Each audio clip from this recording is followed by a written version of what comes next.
galera, tudo bem? Outro povo importante para a colonização da América, que teve uma grande contribuição para a sociedade que nasce aqui no continente americano, vão ser os ingleses. Vídeo passado discutimos um pouquinho do contexto da colonização e um pouquinho sobre a colonização espanhola. Hoje vamos falar dos ingleses, como que eles chegaram aqui, como que se estabeleceram aqui e algumas das características históricas desse processo da chegada dos ingleses aqui. Antes disso, dá uma olhadinha no vídeo passado, curte, comenta, chama o amigo e vamos tentar descobrir e entender como que os ingleses chegaram e pisaram aqui na América. Tá? Então a colonização inglesa, ou os ingleses, apesar de serem marcados na história, conhecidos na história, como uma das principais marinhas e uma das mais fortes marinhas de guerra da história, os ingleses só se lançaram ao mar lá no século XVI e deram início à sua colonização aqui da América no século XVII. Tá? Então os conflitos internos, as organizações políticas internas fez com que os ingleses lançassem-se ao mar um pouquinho mais tarde daquilo que a gente costuma ver lá do período português, do período espanhol. E isso é importante a gente levar em consideração, por quê? Porque quando os ingleses lançam-se ao mar lá no século XVI, o mundo literalmente estava dividido entre Portugal e Espanha. Então lá em 1494, o Papa Alexandre reúne o rei de Portugal e da Espanha, com medo que esses dois países pudessem entrar em conflito, e esse risco realmente ocorria, e cria, ou a partir dessas negociações, nasce aquilo que vai ficar marcado como o Tratado de Tordesilhas, né? Então, usando a ilha de Cabo Verde como referência, até 370 léguas pertencia a Portugal, passou de 370 léguas pertencia à Espanha. Isso dava, literalmente, metade do mundo para Portugal e a outra metade para a Espanha nesse processo. Só que esse tratado não é um tratado reconhecido por todos os países do mundo e todas as nações. Tá? E aí, desse tratado, vão surgir muitos conflitos, porque muitos países, pelo fato de não reconhecerem o Tratado de Tordesilhas, eles invadiam territórios pertencentes teoricamente a Portugal e Espanha, justamente para, ou como enfrentamento deste tratado e deste não reconhecimento dentro desse processo. Então este é um elemento importante nesse sentido. E aí quando a Inglaterra começa a se lançar ao mar, começa a navegar, começa a investir numa poderosa marinha e começa a mostrar sinais que tinha interesse sobre o continente americano, os espanhóis logo vão acender um sinalzinho de alerta e vão ficar de olho nos ingleses para, teoricamente, não perder os seus territórios nesse sentido. E esta tensão entre os dois países vai levar a um conflito armado marítimo em 1588, quando os espanhóis, aí, vendo as pretensões dos ingleses, criam e produzem uma gigantesca esquadra marítima de galeões e tenta invadir a Inglaterra para não restar dúvidas e acabar com as pretensões inglesas.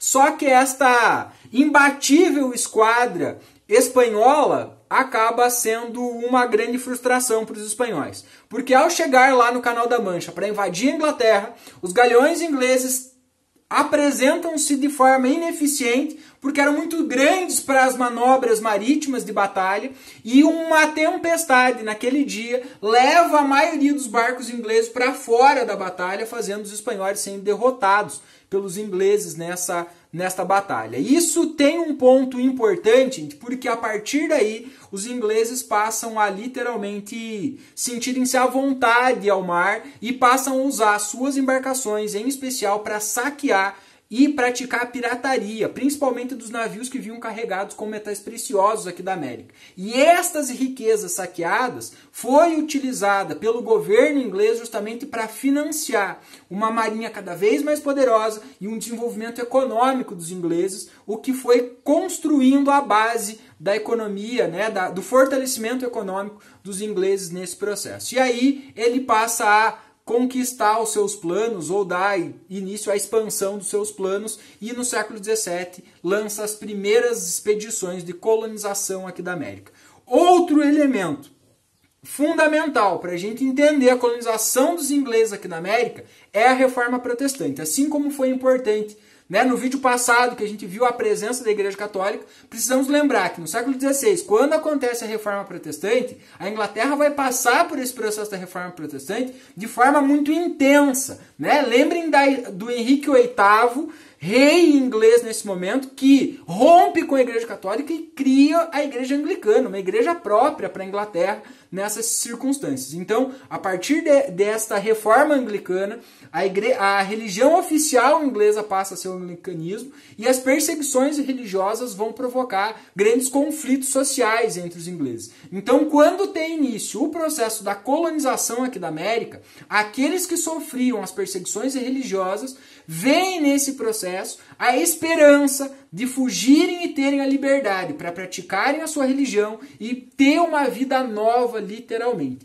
Por isso, a colonização inglesa aqui da América se caracteriza, em especial, por uma colonização de povoamento. Esta galera que vem para cá, as primeiras levas de colonos que vêm para cá, vem com a intenção não de vir explorar riquezas e levar e voltar embora para a Inglaterra para gastar. Como se caracteriza a colonização espanhola e portuguesa aqui do nosso território. Né? Os colonos ingleses, eles vinham para ficar, para povoar, para construir aqui uma nova sociedade pautada nesses valores de esperança, de um local novo, de uma sociedade nova. Passam a pensar a infraestrutura, passam a pensar as suas instituições, porque eles têm a intenção de construir aqui uma nova realidade social. Então, por isso também, os Estados Unidos até hoje é marcado um pouco por essas características de ser a terra da liberdade, da oportunidade, porque é nessas condições, nesse contexto, que a colonização da América acontece,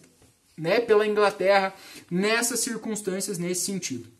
E aí, essas levas de colonos passam a vir para cá e vão ocupar o território, principalmente a parte litorânea, né, com as famosas, ou vão dar origem às famosas 13 colônias inglesas aqui da América. Essas colônias vão se dividir basicamente em 3 grupos, 3 para 2, na verdade, né? As colônias do norte, território mais ao norte, as colônias do centro e as colônias do sul, né? As colônias do norte e do centro têm características muito parecidas e muito semelhantes. Já as colônias do sul vão ter uma característica bastante distinta daquelas, né, das colônias do norte nesse sentido. As colônias do norte vão ser marcadas por uma liberdade maior, já que o território mais ao norte das colônias não vai chamar a atenção dos ingleses, então os ingleses vão deixar eles meio a Deus dará, né? Vão deixar eles meio à vontade, então eles vão ter que criar condições de sobreviver ali. Vão ter que fundar suas manufaturas, vão ter que atender suas necessidades, vão encontrar formas de se organizar socialmente, politicamente e economicamente para se desenvolver e sobreviver nesse território. Então criam suas instituições, desenvolvem a sua economia, inclusive vão lançar e vão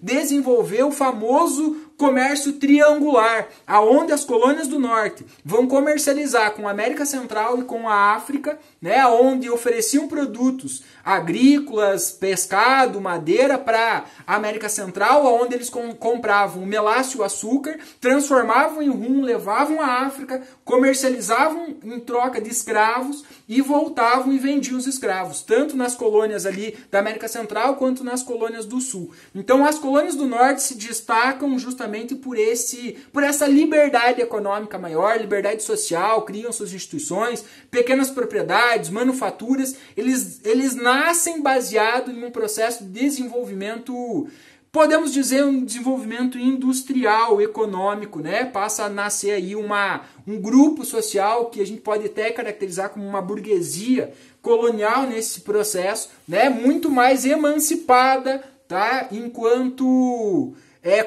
colonos, né? Dentro desse processo da colonização. Já as colônias do Sul eram um território que chama mais a atenção dos ingleses nesse momento. Um território mais quente, mais fértil, né, possível para o desenvolvimento agrícola, coisa que a Inglaterra teoricamente não tinha nesse momento. Então, alguns gêneros são possíveis de ser produzidos no Sul.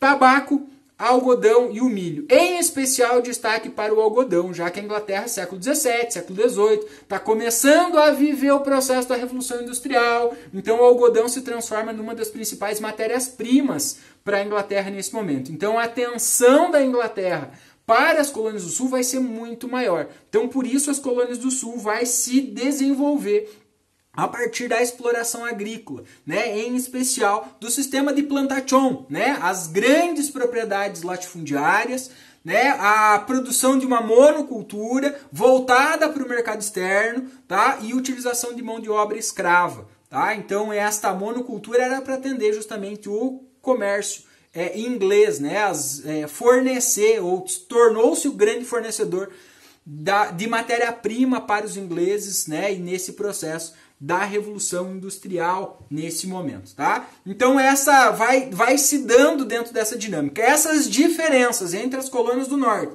e as colônias do Sul vão ser, neste momento, vão começar a se desenvolver essas características, vão se fortalecer e essas características vão dividindo cada vez mais essa colonização aqui. Depois, né, mais para frente no processo de independência, essas diferenças vão ser preponderantes para a história do que vai ser os Estados Unidos, inclusive com reflexo até hoje no país de tudo aquilo que de forma geral acontece, né? As questões raciais, as questões políticas e econômicas do país até hoje. Ok?